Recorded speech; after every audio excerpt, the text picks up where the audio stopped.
to give advice. I'm a corporate consultant, a cultural expert, and the CEO of my own company. I work with brands to help them better represent people in their media marketing and advertising. I have been a social entrepreneur for 25 years, which means I have always been my own boss, which means I have always been hustling, because anybody who runs their own business knows it is no joke. But I'm also a writer, and a college professor, and a speaker, and a producer, and a storyteller, so I talk to people for a living too. So I get paid to give advice, and I talk to people for a living, and yet, if I'm being really honest with you, I didn't want to be here today to do this TED Talk. And it's not because I don't like you, of course I like you. And it's not because I don't respect this platform, I deeply do. And it's not because I don't have anything to say, I most definitely do. It is just that what has been most in my heart and most on my mind as a cultural expert lately has just felt too big to try to pull into bite-sized pieces and slides for this presentation. In fact, I don't even have any fancy slides for you, because I didn't want to come here and present to you. I wanted to come here and relate with you and really see you. So with that, I'm going to ask Mr. D, if you don't mind raising these house lights a little bit. Awesome. Hi. There you are. We are living in such a fast-paced world right now with so many images and memes and hashtags and slogans that sometimes I actually really forget what it feels like to have a moment and be in the moment while it's happening, right? Instead of worrying about capturing that moment and then putting it out online later. And I was really worried about how to boil down all of these big life concepts that I'm thinking about as a cultural expert into this perfect little 10-minute speech for you. And perfect is probably the operative word, because I am a high-performing, high-functioning perfectionist. And that is the bar of which I set for myself, right? And it's completely unrealistic. So I'm going to say to you right now what my type A ego does not want me to tell you, which is that I kind of feel like a mess. And when I say mess, what I mean by that is it can mean insecure, uncertain, unsure, confused, maybe a whole bunch of other emotions that I just don't have the words to describe. But trust me when I tell you, it is like the furthest thing from perfect. And so, of course, my type A ego does not want me to tell you that. In fact, it wants me to pretend that everything is okay. And that's just one lie that my ego tells me. The biggest lie that my ego tells me is that everybody else has their crap together but you. Anybody else feel that way? Raise your hand. How many of you feel like you're somewhat left behind or not where you want to be? Keep your hands up. How many of you look out at the world and compare yourself to somebody else's grades or relationships or career? There we are.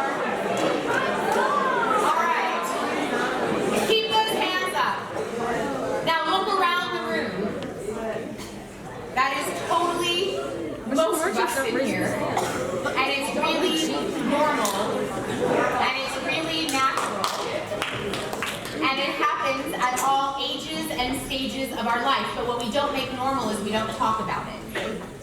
Right? And I get it, because we are so in this cycle of compare and despair.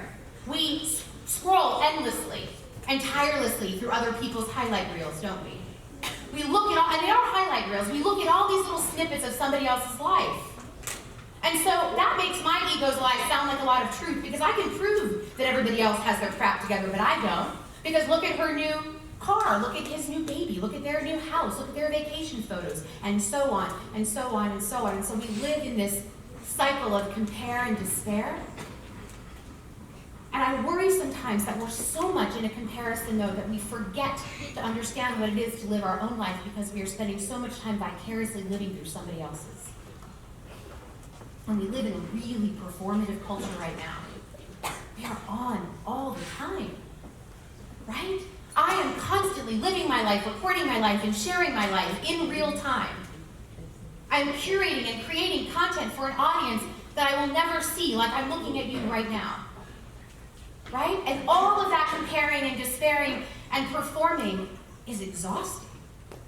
And I'm not even a digital native. You all are way more digitally native than I am. But I wake up and I think about what I'm going to put online and what I'm going to say, and I think like a producer. How am I going to create content, again, for an audience or a person that I'm not even going to look at like I'm looking at you right now? So I get it. We're in compare and despair, and we're in this kind of performative space. And what that does for me personally, when I feel messy or I feel like a mess, is that it doesn't give me what I need. And what I need in moments like this is I need time and I need space.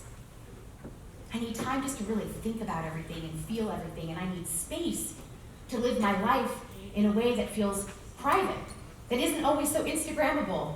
These are the moments that make up my life that are messier, harder, tougher than what I report out online. And I get why we do it. It's really addicting to put out those highlight reels, right?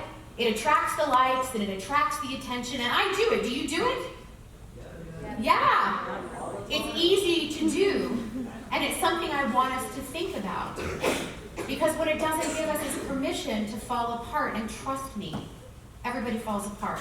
Your parents fall apart, your teachers fall apart, the people that you admire the most, they fall apart. So repeat after me, no one has their crap together. No. Right, except for that implies number 2, you are not supposed to admit that you don't have your crap together. Right? Because God forbid that I tell you that I am feeling messy, right? That I might ruin my reputation, that I might ruin the way you think about me, that there's so much shame in talking about being in progress. We are so worried about that we believe our own hype and we forget what it feels like to be human. And humans are messy, and as far as I know, humans feel pain, and unfortunately you don't get to not feel that pain in life. It is necessary for growth. But we're scared of that, and I get it. Pain is messy, pain is uncomfortable, those emotions feel scary. And it's terrifying to admit that you don't have things together, or that you're in progress, or you're figuring something out, or maybe you want to change your direction, or change your life in some way, because we're afraid of being judged. Nobody wants to be judged. I mean, I can't help what you're thinking about me right now, whether you like me or whether you love me, and I cannot prevent myself from feeling. I'm sure that you love me, though. But I cannot help that, right? And I cannot prevent myself from feeling hard things either. But what I can do is create that time, that space, that grace, and those tools to figure out how to feel bigger and how to feel more and to not be afraid. How many of you apologize when you feel messy? Show me your hands. How many of you apologize when you feel sad, or when you're crying, or when you're angry? Right? We can learn how to feel without apologizing, because emotions are complex and they're messy. But I want to ask you something. What if that mess is what brings us to discovery? And what if that mess is what brings us to our knees? And what if that mess is what brings you closer to who you really are? I mentioned that I teach college, so every semester that I meet my new students, I'm finding that more and more, they don't want to grow up. They don't want to be an adult.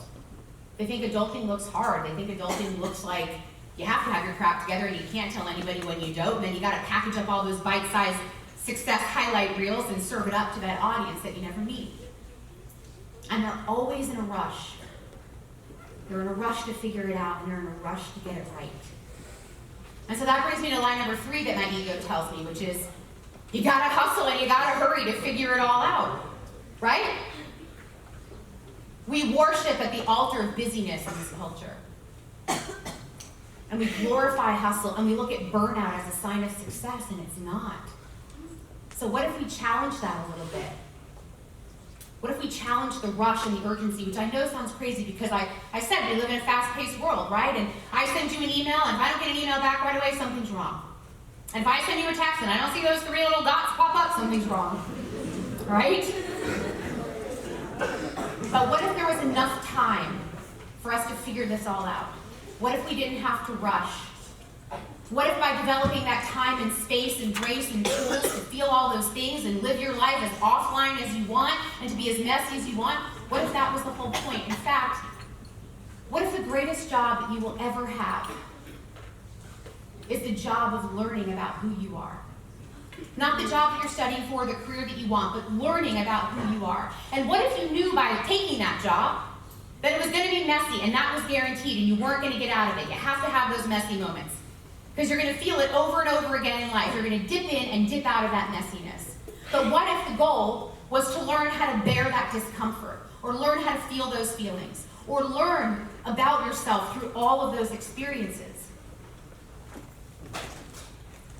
I met a woman and we became friends right as she was dying. And she actually changed my life. Her name is Myra.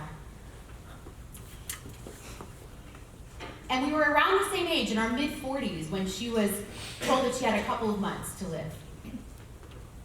And I didn't know her very well. And so I asked her if she could share with me what that felt like.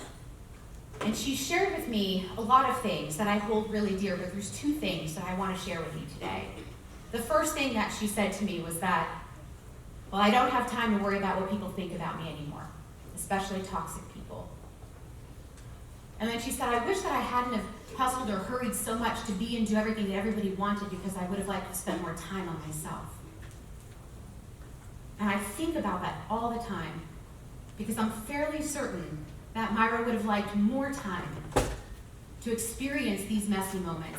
And I would have liked more time to learn how to be her friend and support her when she felt like a mess. So she taught me that we are these gorgeous, unfinished works of art. That we are incomplete on purpose. Okay? Hear me on this. We are incomplete on purpose. So if your greatest job was to learn about yourself, and your greatest opportunity, perhaps, is to learn how to love and live that gorgeous, unfinished, imperfect, incomplete life. That's what I really wanted to come and talk to you about today. I wanted to tell you that there's nothing wrong with you, that you're exactly where you need to be, that nobody has their crap together, and you can admit it when you don't. And you have permission to feel the hard feelings and the big feelings, because they will not and do not last forever. And you have permission to slow down and not have to be and do everything, because you are in the business of being you. And there's nobody better qualified for that job. And you have permission to be a mess.